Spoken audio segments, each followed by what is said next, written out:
Hi guys. Um, this week I want to talk about what I learned from the readings on Sanford Meisner. Uh, Both readings really helped me understand not just what Meisner's technique is, but why it's so effective for creating truthful acting. Starting with the neighborhood playhouse, uh, one thing that really stood out to me was the focus on discipline and consistent practice. Students at the neighborhood playhouse repeat exercises every day. At first, it seems simple or even repetitive, but that repetition is what trains actors to stay present and focused. It's not about memorizing lines or looking good on stage, it's about really paying attention to your scene partner.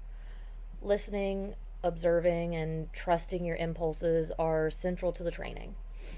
And that's what Meisner always emphasized: being present in the moment, reacting honestly, and letting the scene come alive naturally.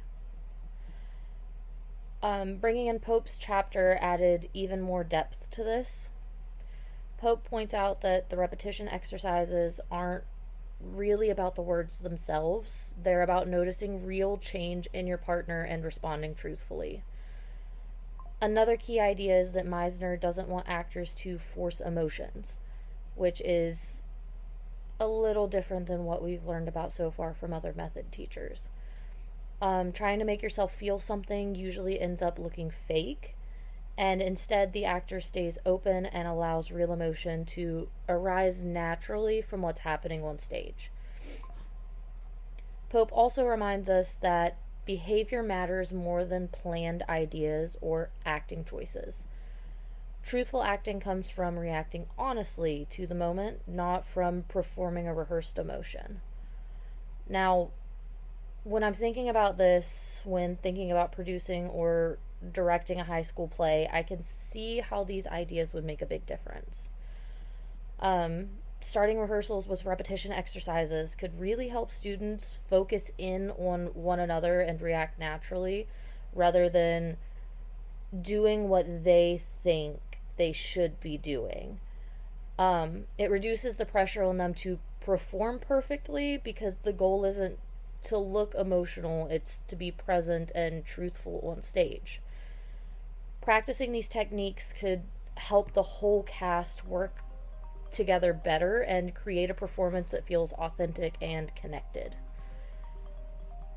In terms of my own process as a director, I'm not gonna lie, I've only directed middle school shows, but if I had a high school theater program, I definitely integrate these ideas into the rehearsal room. I could do it in middle school as well. It would just look a little different because they're not as mature or as ready to open up to this kind of stuff. At least I wouldn't think so with the kids that I have.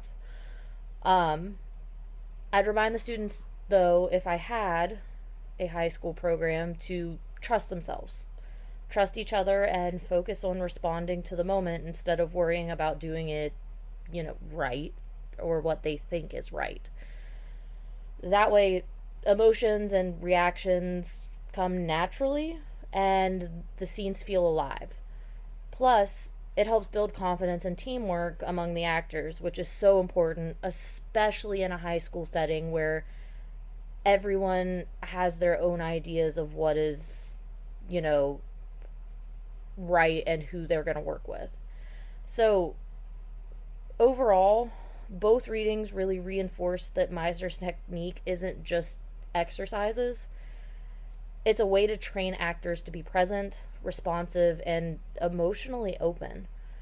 Applying these methods to a high school play could improve not only the acting, but also the collaborative spirit of the whole cast.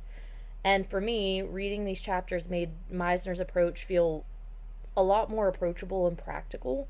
I understand it a lot better after reading both of these chapters. It's really about building honest, connected performances that feel real. And I'm really excited to try some of these techniques the next time I get to direct. It's been a while, but I'm really excited to try Meisner's way the next time I get the chance to direct a show. So thanks, guys.